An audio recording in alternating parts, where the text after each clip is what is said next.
Assalamualaikum warahmatullahi wabarakatuh. A'udzubillahi minasyaitonirrajim. Bismillahirrahmanirrahim. Rabbi israh li sadri wa yassir li amri amma ba'du. Yang pertama-tama, marilah kita panjatkan puji syukur kita kehadirat Allah Subhanahu wa taala yang mana telah memberikan kita beribu-ribu nikmat, terutama nikmat sehat dan iman. Tak luput juga selawat serta salam kita junjungkan, kita curahkan ke Nabi Allah Nabi Muhammad sallallahu alaihi wasallam. Baik, terima kasih kepada Pak Gusti Adi Pranoto sebagai pengampu mata kuliah Manajemen Pemasaran. Saya bersama rekan-rekan saya akan mempresentasikan hasil kerja kelompok kami yang berjudul Ethical Issue in Digital Marketing. Baik, saya Rizky Martoni sebagai moderator dan pemateri pertama ada Suci Oktari dan Salsabila Azahra sebagai pemateri kedua. Baik, kita persilakan saja Pak untuk pemateri pertama. Baik, di sini saya akan menjelaskan apa itu digital marketing. Digital marketing adalah strategi pemasaran yang digunakan media digital dan internet untuk mempromosikan produk atau layanan. Hal ini mencakup berbagai saluran seperti media sosial, mesin pencari, email, situs web, dan iklan online untuk menjangkau audiens, meningkatkan kesadaran merek, dan mendorong penjualan. Selanjutnya, pentingnya etika dalam dunia pemasaran. Etika dalam dunia pemasaran sangat penting karena berperan dalam membangun kepercayaan, kredibilitas, dan hubungan jangka panjang antara perusahaan dan konsumen. Selanjutnya, pentingnya etika dalam digital marketing. Yang pertama, membangun kepercayaan pelanggan. Yang kedua, menjaga reputasi perusahaan. Yang ketiga, menghindari pelanggaran hukum. Dampak pelanggaran etika. Yang pertama, kehilangan kepercayaan pelanggan. Pelanggan kehilangan keyakinan terhadap produk, pelayanan, atau perusahaan akibat kegagalan dalam memenuhi ekspektasi mereka. Yang kedua, denda hukum atau sanksi regulasi. Perusahaan menghadapi denda finansial atau pembatasan operasional akibat tidak memenuhi hukum atau aturan yang berlaku. Yang ketiga, reputasi buruk di pasar. Pandangan negatif publik atau pemangku kepentingan terhadap perusahaan yang memenuhi citra merek di pasar.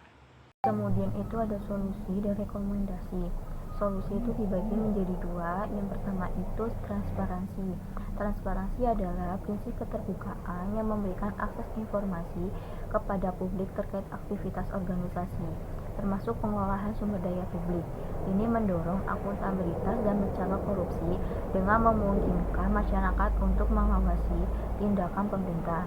Indikator transparansi meliputi ketersediaan laporan keuangan dan mekanisme komunikasi yang jelas. Selanjutnya, persetujuan pelanggan. Persetujuan pelanggan adalah izin yang diberikan untuk pengolahan data pribadi. Ini penting untuk melindungi data, memastikan bahwa pelanggan dapat mengontrol informasi yang diberikan, dan membangun kepercayaan antara perusahaan dan pelanggan. Selanjutnya itu ada rekomendasi. Rekomendasi juga dibagi menjadi dua bagian. Yang pertama itu pembuatan konten jujur, sangat penting untuk membangun kepercayaan dengan audiens. Berikut ini adalah beberapa rekomendasi untuk menciptakan konten yang transparan dan akurat. Yang pertama itu ada host review. Buat ulasan yang objektif tentang produk atau layanan, termasuk kelebihan dan kekurangan berdasarkan pengalaman pribadi. Yang kedua itu ada konten orisinil. Pastikan konten yang dibuat adalah hasil pemikiran sendiri, bukan plagiarisme untuk menghindari penalti dari mesin pencarian. Yang ketiga itu ada akurasi dan sumber terpercaya. Selalu verifikasi informasi dan tautan ke sumber yang kredibel untuk meningkatkan kepercayaan pembaca. Kemudian yang kedua itu ada regulasi internal. Regulasi internal adalah seperangkat aturan dan pedoman yang ditetapkan oleh suatu organisasi untuk mengatur operasional dan hubungan antar anggota di dalamnya. Tujuan adalah untuk memastikan kepatuhan terhadap hukum, meningkatkan efisien, dan meninggalkan risiko. Regulasi ini mencakup berbagai aspek seperti yang pertama, pengendalian internal, proses untuk memeriksa keakuratan dan efektivitas operasional. Yang kedua itu ada peraturan perusahaan, dokumentasi yang menjelaskan hak dan kewajiban pengusaha serta pekerja. Yang ketiga itu ada kepatuhan hukum, memastikan bahwa semua tindakan organisasi sesuai dengan peraturan yang berlaku di masyarakat.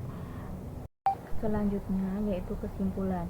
Etika adalah kunci keberlanjutan dalam digital marketing karena praktik pemasaran yang etis tidak hanya membantu menjaga hubungan baik dengan pelanggan tetapi juga membangun reputasi jangka panjang bagi perusahaan.